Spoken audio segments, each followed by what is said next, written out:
Mike Berlac here to talk to you. Well, I just finished watching Leviathan on VHS. Here's my film reflection on it. Not a bad flick. Not a bad flick. I'd say it's definitely Alien meets The Abyss. Peter Weller played the bossman. Beck, not Becky. Don't call him Becky. Daryl Stern, Marv from Home Alone. Yeah, his name was Sixpack. He played the horn dog in the story for the short time he was in it in the beginning. Weird Eye Meg Foster was the boss lady of the corporation who, I guess, ran the underwater project. Richard Credden played the insubordinate doctor. Ernie Hudson, the black dude from Ghostbusters, he was in it. Jones, I played. Michael Carmen was in it. He played Jesus, the guy who almost dies at the beginning of the movie. So, spoiler alert, but the story basically centers around an underwater mutating monster from a Russian shipwreck, and what they thought was treasure turned out to be, no, just personal effects, including a bottle of vodka, which had the mutating substance in it for some strange reason. Including video footage of the Russian crew and an idea what might have happened. How convenient. Product placement was a big part of this movie. The obvious Pepsi vending machine, underwater vending machine, and maybe not as obvious JVC computer monitor. So one by one, each of the characters gets bumped off until the point where there's only about 4 left, or 4 or 5 left, and then it's weapons up, including what I can only describe as a super flamethrower. While all this is going on, they can't go topside because the boss lady, Meg Foster's character, tells there's a hurricane for the next 12 hours, or so she says. This mutation starts out as a skin rash and grows and takes on the traits of its host, so the actors can still be in the movie, still get some screen time. How convenient.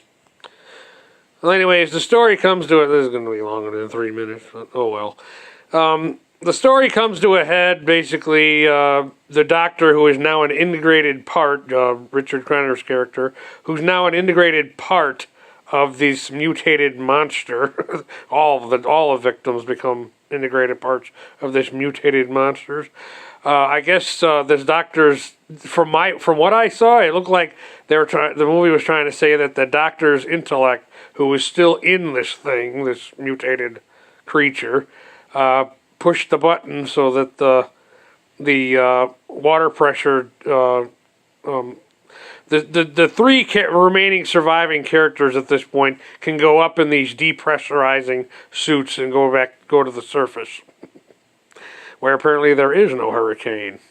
I guess the lady, Meg Foster's character, who obviously was involved with the corporation, an American corporation that funded this whole little underwater venture.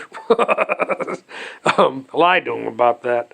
But anyways, so even though the doctor's intellect is in the creature, so as the creature, he's still pushing the button so they can make it to the surface. So they make it to the surface, and luckily the Coast Guard is there to save them, because the company ain't going to spend money to save its employees, you know. But then I guess they needed another action sequence, so a shark showed up. Ooh, a shark showed up after they got to the surface. But then apparently that was just a little thing before another comeback of the creature itself. And then we get a movie line. Was probably not as popular as "We're gonna need a bigger boat," but Peter Weller's character says "open wide" and tosses some explosive weapon, whatever, into the mouth of this creature. And then all is well except, well, we got to deal with Meg Foster's character, boss lady of this corporation.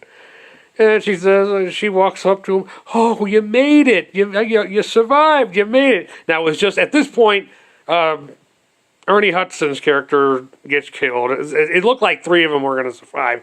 But then I guess, yeah, in these movies, the black guy does in fact always die, as they say.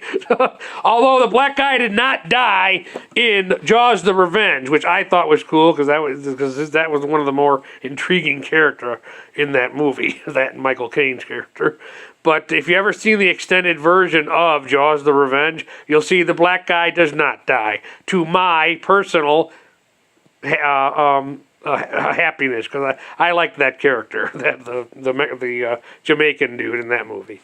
Anyways, back to Leviathan.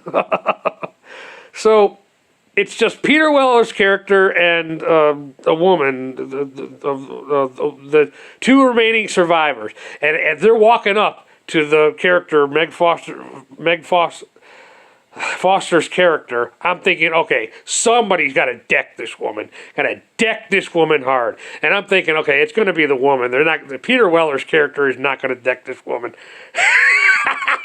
To my surprise, to my pleasant surprise, Peter Weller's character decks the Meg Ryan biatch character to a satisfying end for this movie.